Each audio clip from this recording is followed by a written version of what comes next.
Assalamu alaikum and welcome to the Mindful Muslim podcast. On this episode, I will be speaking to Brother Mostafa, who is from Liverpool. He shares with us his childhood trauma. We talk about marriage and he gives us lots of advice on marriage.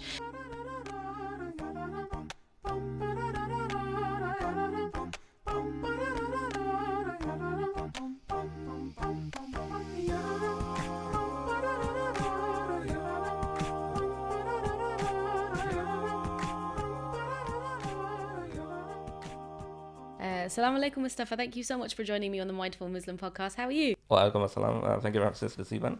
Jazakallah khair for inviting me. It's been a pleasure to be here. I am very well, thank you. And yourself? Fantastic. Yeah, I'm doing really well. Thanks again for joining me. I guess it would be great to just start off by asking you who you are. If you're okay to share with our audience a little bit about you. Sure, my name is Mostafa. I'm from Liverpool. Everybody knows me. I'm born in Bangladesh, came here when I was 9 months old, living in Liverpool since 1978. Long time Liverpool Football Club fan. Sorry, did I say that wrong? Liverpool Football Club fan, yeah. And I'm a pharmacologist, went to Liverpool University, 2001. I worked for Apple for 10 years. Went back to study at Cambridge University, doing Islamic philosophy. And now I'm studying other things, management, and I'm also doing other projects, which will be revealed in course. Fantastic. It sounds like you've got varied interests and clearly a lot of talent as well that comes with those. So just having spoken to you before the podcast, that's really clear to see. I wondered if you would be able to share some of your experience to do with bereavement, because I know that again before the podcast we had a little chat about that. Yeah, bereavement is something close to my heart. It shouldn't be the case because it's not something that you want to ever go through. I was 14 when my dad died.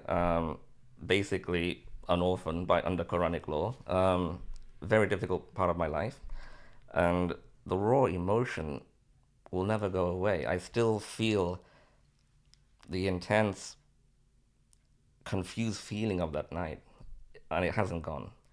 It deeply affects me still, and no matter how much I don't want to think about it, it's always going to be there. It's part of my life.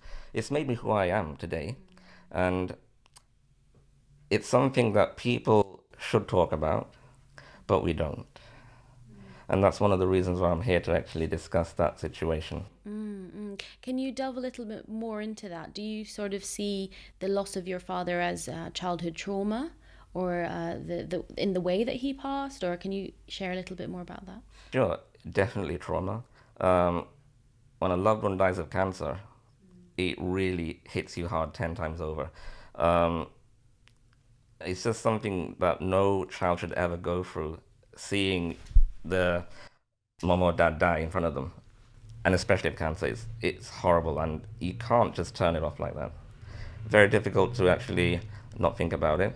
And it's something that's affected me since that time. It doesn't go away. You live with it, you deal with it. And there are different ways of dealing with situations like that. Can you take us back to that time and some of those feelings, and maybe just put a little context into the situation? So you were 14 at the time, a teenager. Can you tell us some more about whether you had known about your father's illness, or was it sudden? He wasn't well for a long time, to be fair. He was ill for about 8 months prior to that. In and out of hospital in a wheelchair. Although he was mobile, he just wasn't that bad until probably April, May, and then June when he passed away. We knew he had cancer, bone cancer, absolutely the worst cancer you can go through, and other minor ailments, but it was unexpected. I never thought he was going to go so quickly, and he was very young for his age. He was the most senior of all the uncles, but still, we never thought he was going to go like that. It was a sudden death, you could say. I wasn't prepared for it, and neither was my mum. Actually, nobody was. From that moment on, I was confused. I didn't know what was going on. a lack of direction in my life. There was no vision. There was no mastery in my life, what to do. That's where you need your dad's guidance over above your mum's love. You need both parents, but your dad's guidance sets you on your course for success. And I didn't have that. And it's taken me a very, very long time to get where I am. So I guess those early stages of grief and the aftermath of losing your father, what was that like for you personally, and then maybe some family members, or was it just you have siblings? I'm the only one.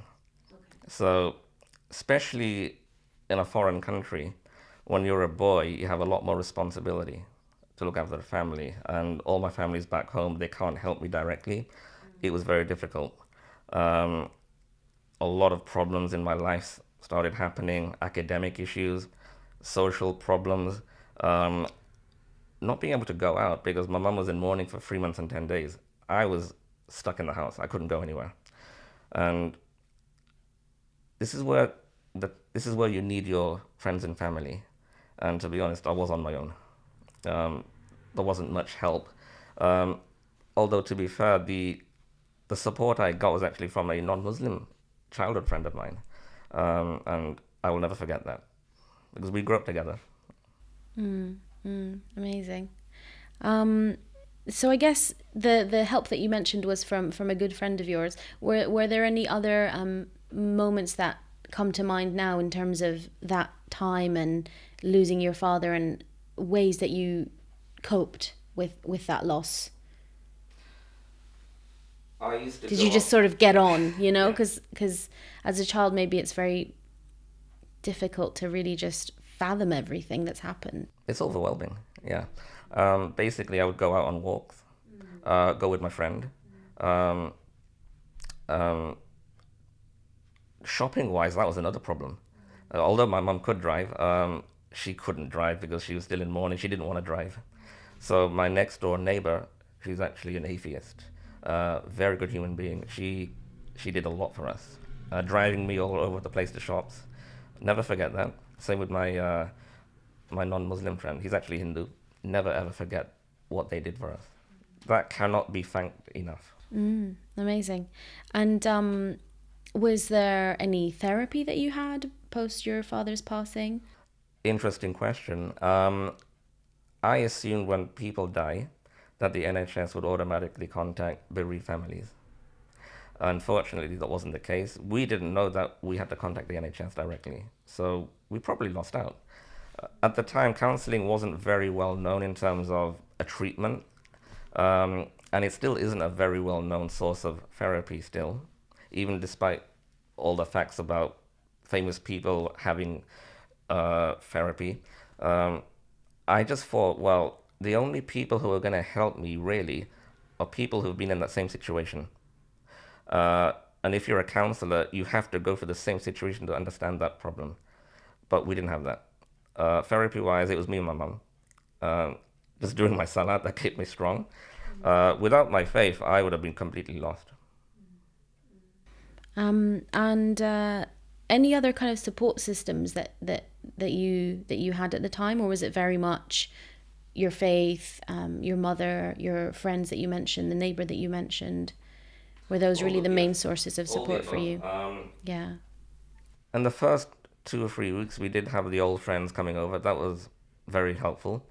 Some of them talked to me. But as with the situation, once that time goes, you're back on your own 2 feet. You have to deal with it. And people tend to not forget on purpose. But they have their own busy lives, and people just don't talk about that situation anymore. People actually don't mention it anymore. They think that, it was 33 years ago, get over it. No, how would you feel? You've not been through it. None of them have been through it. I was the only one. And mentally, it's actually made me stronger. I've seen things that my peers, my friends have never seen.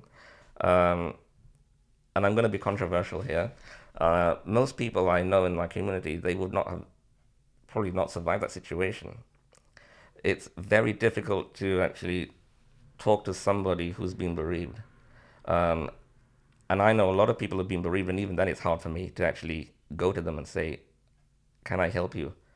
They might take it the wrong way because they're grieving themselves. And I know what they're going through, but even then it's difficult. So sensitivity is important. Yeah, yeah. Would that be your advice to somebody that wanted to help as much as they could? So if we have a friend or somebody that's gone through this loss that you've mentioned, especially losing a parent, what do you think the best help would be? The kind of support that we could give each other? Take your time to actually speak to that person. They may not be forthcoming. They may be angry, not directly at you. They may shout at you, and I have seen it happen, but it's nothing personal. It's just the way that they deal with things. And try to be there for them, and not to say the usual statements like they're in a better place. It doesn't help. It really doesn't. It sounds insensitive, and to be honest, in my situation, I would feel that way. If somebody said, let me know what I can do, and I really mean it, fine. Or sometimes not saying anything is just as good, because what can you say? If you truly mean what you say, then act on it. And that's easier said than done. I think that's amazing advice, actually, because saying that they're in a better place, I can see how somebody who has really or who's going through that grief, not even just experienced it and then it's gone, but especially when it's so raw, I imagine that it's actually, we say it all the time, but it's actually something that makes a lot of sense. That's something that we should say less. Yeah, because you want, you're in that grief, you're in that such a difficult time. As I say, less is more. And you're in such pain and sorrow. Yeah. I mean, I've seen close friends. Actually, one of my close friends, his dad passed away about 3.5 years ago. We saw Uncle the day before he passed away. My friend called me immediately, saying, my dad's taking a turn for the worse. I said, okay, we're coming right over. And my mum was actually crying in front of Uncle, asking for his forgiveness. She didn't do anything wrong. And no one thought that Uncle was going to go. And such a nice man, and very, very respected. And this is my mum who's crying and asking for forgiveness for someone who's about to pass. I mean, if that doesn't touch you, then I don't know what does. I was there, and it was very difficult for me. I've seen other people pass away. I've seen, obviously my dad, I've seen him pass away. I've seen other friends, dads pass away. It doesn't get any easier. It's very, very difficult, even for me, and I've hardened myself in that regard. It is very, very tough. Mm-hmm. Do you, you mentioned faith earlier and how that helped you and sticking to your salah especially, it sounds like, as well. Were there any other kind of takeaways from Islam that helped you through that difficult period, or even later on in your life? Did you get a chance to maybe explore Islam a little bit more? I know you mentioned your studies as well.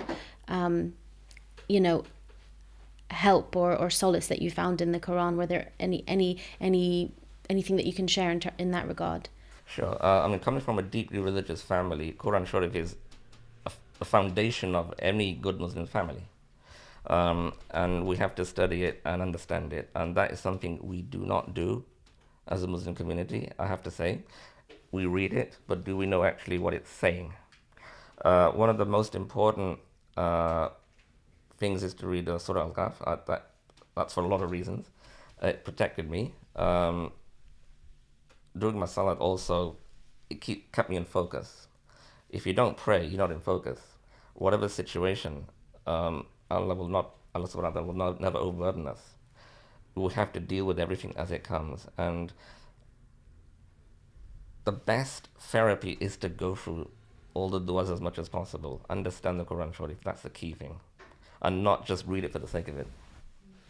Absolutely. I mean, what comes to mind is not quoting the Quran, but certain verses that acknowledge that we will have losses in our life is what comes to mind for me. Definitely, I think having lost a parent myself as well, that was a huge thing for me in terms of, I can see here in the Quran, like Allah is actually acknowledging this and my pain, and acknowledging that this is what I will go through, and that was amazing for me. So I don't know if that rings true for you as well. Definitely. There's a lot to learn in the Quran. I'm still learning. I do have some regrets about not following my dad too as much as I could. He was Hafiz and scholar. My mom wanted to be like him. A lot of things happened, but it's there's a lot of things I'm still learning, and it's a good thing. No one's perfect, and if everyone was perfect, you never learn anything. Absolutely. I guess I want to move on a little bit to a matrimonial service that you started. So can you tell us a little bit more about how that came about and what really prompted you to start the service in the first place? Great topic, marriage, isn't it? Well, basically, I had this idea in 2015. I thought, well, something's not right. None of my friends are getting married, if any. Certainly in Liverpool. Some of them don't live in cities. That's the problem. They live in a rural area, and it's very difficult for them to attract a good partner. I think most girls would like to live in a city, to be fair. So that's what I've seen. And so I thought, well, why isn't anybody helping our brothers and sisters? Sure, there are great apps out there. Some are better than others. Some are more secure than others. But what are they actually doing? Everything's online, fair enough, but everything's so artificial. It's so artificially inflated. How do you know this person just by looking at them? Oh, great photo. Oh, great video. Oh, what else? You have to see the person in person. And I thought, well, if the apps are doing it, I can do it better. But it's been a work in progress. Obviously, with the COVID situation, that didn't help my project. It was on hold for a good number of years. And then my mom finally invested in it by the blessing of Allah subhanahu wa ta'ala. She actually had a chat with one niece and her husband. So they said to my mom, yeah, Dadima, uncle is correct. There's a huge demand. But any project is hard to do from the beginning. But she finally gave her blessing, and she said, okay, I'm going to help you. And alhamdulillah, we have a world-class team in Kolkata, in India. So it's in user testing mode. So we are looking at possibly at a January launch. Can't confirm that. Depends on how much user testing is required. It's a world-class website, lots of features which I would love to talk about. And it'll be a premium service. Alhamdulillah, looking forward to that, inshallah, in the future. Can you tell us a little bit more about what to expect from the service? Anything else that you can share in terms of how it would actually work? Sure. So, for example, on most sites, not mentioning any in particular, they go through a selfie verification, which just takes your photo, and that just proves who you are. Actually, it doesn't. It only proves where you live. It doesn't prove your ID. Just imagine going to an airport and just giving a selfie just to get on a plane. It's never going to work. You have to go through security. With our system, we actually use airport-level technology, airport-level security to ensure that the person you're communicating with is who they say they are. And it's the same technology used in Heathrow Airport, Manchester, and various other organizations. So it's really, really super secure. I see. Thank you so much for sharing some more about that. We look forward to it. I guess I'd love to hear your thoughts on how Islam plays a role in marriage, and if you could sum that up, that would be really helpful at this point. Sure. Well, as I think we're all aware, Islam is half the deen, as the proverb goes. I think it was in Surah Al-Baqarah that marriage is mentioned a lot, if I'm not mistaken. And unfortunately, the problem is with the people nowadays. Islam is perfect, Muslims are not. Why aren't people getting married? There's a lot of issues going on. I call it the unsocial media element, has done a lot of damage to it in terms of what people are expecting in a marriage from the boy side and from the girl side. There are a lot of problems, and I don't think our communities are actually helping the situation. Certainly, our masjids are not ill-equipped to help people. Not many mosques can actually have a marriage service. There's very few, actually. Birmingham Central Mosque is very well known, very successful. But that's one of the only ones that I do know. There are more in London, but we need more. You've mentioned before that it's difficult to find a partner. So one of the ways that you're trying to solve this is with your service, inshallah. But and the mosques that you mentioned, there are some that will have services as well. But I guess I want to dive into what should we be looking for in our partner. It's a great question because it's something that we don't look at.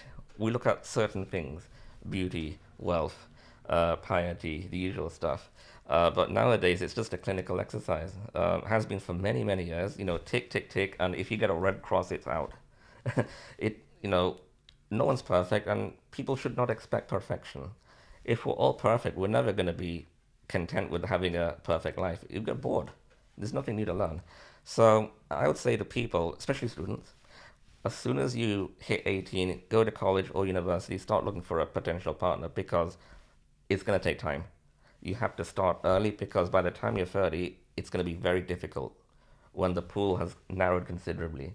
And by the time you're 40, it's exceedingly difficult to find a quality partner. And we're living in it as a minority within a minority. So we have to take that into account. And I don't think we do. Sure. So in terms of characteristics that you think would be important to look out for, or red flags even to share, what would you say? Red flags, that's a good one. There's lots of those. Do you mean in person or online? More in person, yeah. The red flag is, one of the red flags are that if somebody's asking somebody out, what do they have in mind? That's difficult to say, because nowadays you can't trust anybody really, especially online. In person, you need to get people behind you. Get your family involved. Get your imam involved. If the imam is any good, and not all imams are quality, I have to say, a good imam will do their due diligence. They will try and find out about the other family, and then have a meeting. It is very difficult to have in-person meetings nowadays. Everything's online. That's a problem. And it doesn't help. There's a lot of red flags. I think red flags is probably easy to pick up online. Certainly in terms of if somebody's asking for financial assistance, definitely. And that could go for in-person as well. And what's your opinion on, I don't know if there's a certain notion of asking less questions when we're first meeting somebody or being introduced into somebody, a potential partner. There might be this idea that we're fearful to even ask lots of questions. What's your opinion on that? It's a good point. If you got lots of questions, I would, because you need to know exactly what that person's going to be about. Are you who you say you are? But not too many questions. Just ask the standard questions. Hi, where are you from? What do you do? And then if you like the person, second meeting. Obviously, in a public area, we always recommend a mahram. But not everybody can have a mahram. But do it in a public area if you're going to meet somebody. Certainly, I guess the questioning aspect as well is so important when it comes to seeing if your values are aligned, seeing if your vision for your life is aligned with that person as well. And I think possibly also another thing would be if the pace that the relationship is going at, for the families involved, for the potential couple involved as well. Like you say, if they're not sort of willing to introduce their partner to their family, I would think, well, why? If it's not at an early stage in particular. I come across a lot of stories. I think we've all heard about these horror stories online and in person. If somebody is if a family is asking for an immediate marriage, very quickly, without checking you up, but they know about you, but you don't know about them, but they're asking for a very quick marriage, you've got to be careful. And all too often I've seen people in a situation where they've actually said, oh, we like the girl and all that. They've done immediate marriage and things go wrong.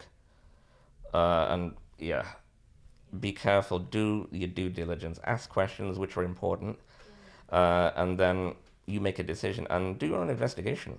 Absolutely. And I think you said before, there's sort of a balance to be had between asking too much maybe, but just not asking enough as well about that person, their friends. And I think I'd love to kind of continue our conversation about marriage, because there's so much to talk about. The kind of next thing I'd love to hear your opinion on is the halal way of getting to know a partner. What would be your sort of advice on that, I suppose? We've touched already. Get your family involved, especially for the sisters. I know a lot of sisters who don't have a mahram. They live alone. It's not their fault. Things happen. So get yourself a good imam, if possible, to actually vouch for you. If not, then get a quality family who you know, and they can help you. Because that way, the wife can see things, and especially the husband will also see things in a different way. Definitely get your family involved, especially for like students. They'll be, I don't like the term dating, it's a horrible term. If you're going to have a halal meet, make sure you've done it properly with your parents. They have to know where you are, where you're going, who you're with. And then make sure you introduce your potential spouse to your family. Yeah, I think that's amazing advice, because I think we sometimes can forget what a big step marriage is, and starting a relationship or families getting to know each other. It's such a momentous moment in life that, I think with the addition of these apps that you've mentioned, it can become just very sort of forgetting just how important it is. Marriage in Islam is like you said, half our deen, just such an integral part of. Yes, marriage is a 3D situation, as I call it, not like a one-dimensional attribute given to an app. You're not thinking straight. You're just looking at a photo and then, swipe. Look at the person. If you like them, talk to them. Have a video call. That's halal. That's allowed, as long as there's a mahram on a sister's side. That's fine. No issue with that. But yeah, just do things properly. That's what I say. Absolutely. I guess I'd love to sort of link what we've spoken about before with marriage. So do you think, I do believe that childhood traumas or even just traumatic experiences that we've had previous to us getting married can affect our relationship. Have you experienced that yourself? What is your opinion on that? It makes it difficult. Obviously, I was very young. This was 1989, so by the time looking for a marriage partner, if you're in a situation like that, if you lost your dad especially, you need a male father figure who's going to take charge of things. Could be an uncle, could be a granddad, could be a brother. But if you're not in that situation, which I was not in, it's very difficult to find a suitable partner. No one's going to help, because once your dad goes, people just don't want to know. It does happen. They just let things be, and then you're on your own. And who do you trust to actually ask for support? It can be very difficult, especially for the girls. If it's a physical abuse, it could be a sexual abuse, it could be abandonment, in the case of one of my close friends. And she can't get married because unfortunately, the Asian family did a lot of damage to her reputation, and her mum, single parent family. They were divorced at a young age, very deeply religious family, and we know them very well. It's very terrible, especially for the women. And then you've got foster care issues and other PTSD trauma-based situations, which nobody should ever go through. And I do come across a lot of that in my field.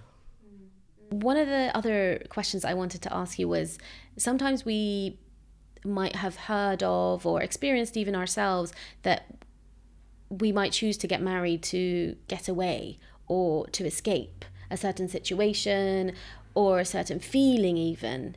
What would you say about that? Do you think that that's a reasonable reason to get married, or should there be a different purpose to marriage?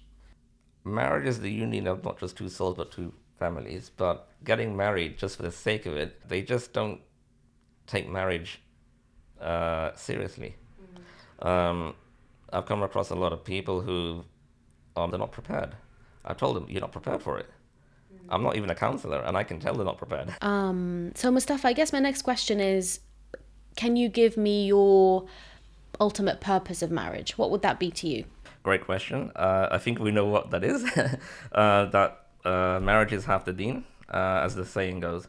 However, getting married and staying married are two different things, especially nowadays with what's going on, social media situations, etc.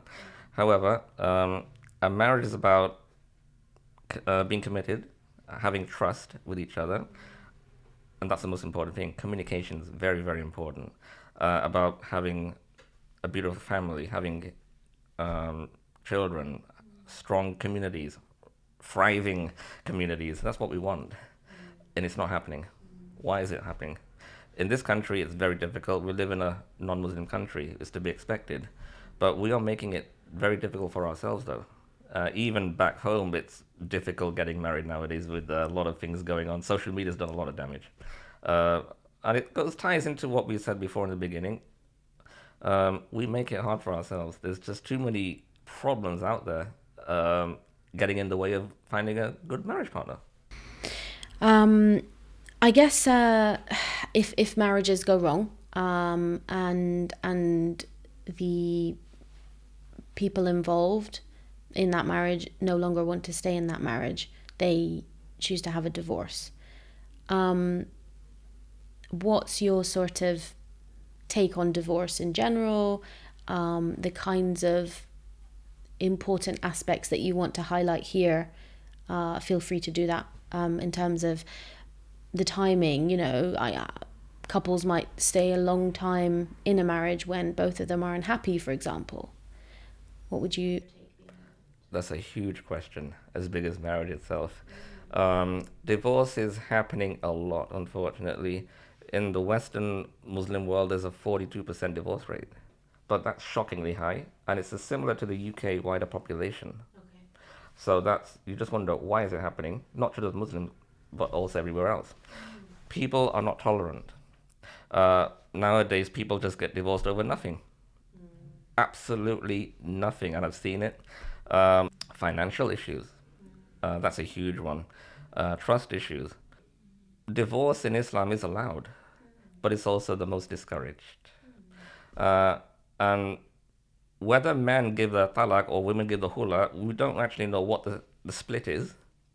But I always it could be 50-50, it could be higher on either side, I don't know. But it's getting a lot higher nowadays. And we need to actually have some strategies in place to minimize that. Absolutely. I mean, I guess it would be great if you could delve a little bit more in terms of if either side, or if one person in that marriage is unhappy, how can they sort of begin to think about and get a better idea of whether this is the decision I need to make. Divorce is right, and that's the road that I'm going to go down. Get your families involved, definitely. Especially for single women, get your mahram involved. You need somebody to speak on your behalf. Women are going to have it much more difficult time of it. People just stay in a marriage just for izzat, for honor. That's not going to help. Because why would you want to stay in a marriage that you're not happy in? If it's a really serious situation, you have to get out of that marriage. You need your escape to victory. You don't want to be staying in that marriage for the sake of it. There's no point. And you're going to harm yourself mentally as well, perhaps physically. So there's a lot of things that should be done. Definitely get your family involved, get your community involved. tell people what has actually been happening. If somebody's saying other things, you definitely need to get the word out. Do you think divorce is still taboo in the Muslim community? Not so much nowadays.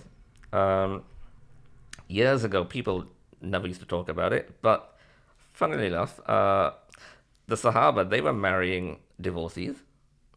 They had no issue. Actually, I think there was a well-known story about there was a divorced woman who would have a difficult choice choosing between men in those days because they were very sought after. Why is there a problem now? Because we make it a problem. People no longer want to stay in a 40-year marriage, and I've seen families split after 40 years of marriage. Very old friends. It's unbelievable. Although, having said that, I mean, my mum and dad got married in 1948. They had one of the longest marriages in the world until 1989, which is, alhamdulillah, incredible. That is a Cinderella fairy tale. It doesn't exist nowadays so much, unfortunately. Lack of tolerance. It's also fair to say, and I'm going to be controversial here, that a lot of our parents also stay together for the sake of the family. Did they really love each other? Maybe they did, maybe they didn't as much. But they stayed together because they couldn't go through a divorce. They tolerated it. But no one's going to tolerate an intolerable marriage nowadays. Yeah. It's best to get out and get your escapism. You need to get out as soon as possible if you are in a life-threatening situation. Absolutely. I wonder if our viewers or listeners or would have this view that maybe getting divorced is giving up. Do you think that's a way of thinking about it that's appropriate? Do you think a divorce is giving up? It would depend on the situation. I think it goes back to the previous point you made, the question that you made. If you're in that marriage and it's not suitable, then you have given up. Because you're not escaping from a life-threatening situation. You have to get out. That is not then. If you're not getting out, then you've given up. But if you are in a situation where you need, and that you know you can leave, and then you've got help, then you haven't given up, because that is a blessing from Allah subhanahu wa ta'ala. You are out of that situation. And all too often, I think a lot of sisters don't give the hula because they think it's going to go bad on them. It's just for the izzat, the honor, and they shouldn't think like that. Yes, like you mentioned, maybe staying in a marriage that you know is toxic or there's abuse going on, getting out as early as possible is Definitely is what you'd recommend. And apart from that, we know that Islam says that divorce is allowed. Is there any other light in terms of the Islamic perspective that you wanted to share on divorce? It's a huge topic. All I can say is, it happens. Unfortunately, a lot of my friends have been through it. Not having a blame culture. You don't want to have a blame culture unless you know the other person's done something critically wrong, and other people have to know about it. And the problem is, having a blame culture doesn't help, because you could be at fault as well. But, things happen in life. Things happen in a marriage which go horribly wrong. But just accept that it wasn't meant to be, and then move on. Some people can never move on. Men and more women. Men tend to be very reserved, as I think we all know. Stiff upper lip, can't tell the truth. Oh, I'm not going through this. I've got no mental health problems. Anybody's gone through that sort of situation is going to have that issue. But be open with it. Talk to a counselor, a therapist. It'll do you good. Absolutely. Going back to some of the problems that we mentioned before in terms of within a marriage, there are always going to be issues that come up, whether it's to do with communication or misunderstandings. Can you give us some advice on or tips on how to solve marital problems? Maybe some general tips on how to solve marital problems when they come up. Talk about it. Have an open discussion. If you got kids, bring them into the conversation if it's relevant. If it's a monetary issue, it's probably not relevant, and that can have horrendous repercussions. Take your time. 3 to 6 months if it's a minor thing. Shouldn't take that long. But if it's more serious, like, see a counselor after 3 to 6 months. See a therapist, depending what sort of help you need. Even see an imam if it's a marital issue. Unfortunately, with most imams that I know, they're not equipped for this sort of thing. They're very good at what they do in terms of leading prayers in the mosque, but they're not great at giving pre or post marital support. They need to be trained in that, and it's unbelievable that an imam is not equipped in that regard. So we are letting ourselves down as well. If you can't trust your imam to help you, then who are you going to trust? Ideally, you'd want to see a Muslim counselor or a Muslim therapist. They have the ability to see things the Islamic way. I don't disregard non-Muslim counselors because they can be very, very good, in some ways better, but they don't have that knowledge of Islam to actually delve deep in Quranic readings. And that lens, Exactly. yeah, absolutely. So we've already touched on my second question, which was about counselling and getting that advice for marital problems. But I guess one of the key things I took away from what you just were saying there is listening to each other. So even if the marital problems are daily small arguments or incidents that happen, it's about communicating, and communication is all about listening to each other and trying to see things from the other person's perspective. Would you say that's communication is something not all parents are great at it. As I mentioned before, you can tolerate each other, doesn't mean you're going to love each other, doesn't mean you're going to communicate with each other. So people have to understand, why is my husband or wife not communicating? Why? Talk to them. You're not giving them the time. That's probably why they're not listening. You've got to take your time and nip it in the bud if it's something very minor. Otherwise, it could just blow out of proportion. Yes, and lead to resentment. Definitely. And if they're suffering from, let's say, internal grief from something else, that's going to go on you, because they'll actually push it against you. If they're going through a bereavement, for example, and you're not actually listening, why my partner, my spouse is in a situation and he or she's not listening to me. I'm in a situation, I'm bereaved, they're not helping me. Why? Yeah, absolutely. Such good advice. I'd love to hear your thoughts on, or your advice rather, really, to youth who are thinking about marriage. We've already touched on this earlier in the conversation, but any other things that you want to highlight to youth who are thinking about marriage? Start looking early. By the time you're 30, as I mentioned, it's very difficult to find somebody, because by that time the pool has narrowed considerably. It's very difficult to find somebody suitable, a quality person, that is. And that's the best time to find somebody, because you need somebody you can trust. And you may have like-minded hobbies, interests. It's not hard to find somebody, especially in a Muslim community, in a Muslim country, but it's harder here. So you need to start looking earlier and smarter. Not harder, I should say. What do you mean by smarter? Don't be too big-headed about getting perfection, because that's not going to work. You're never going to get it. And to be honest, if it was a perfect world, you wouldn't learn anything. Life would be boring. It's nice to have a few arguments in a marriage. Let off steam. and then resolving those arguments or problems. Exactly. Yeah. And I think it's in those issues and those problems that come up and resolving those that you actually do, as you say, learn and grow. You learn more about yourself and your partner and actually develop as a human being. And you can actually learn self-counseling skills. You just have to be empathetic. Absolutely.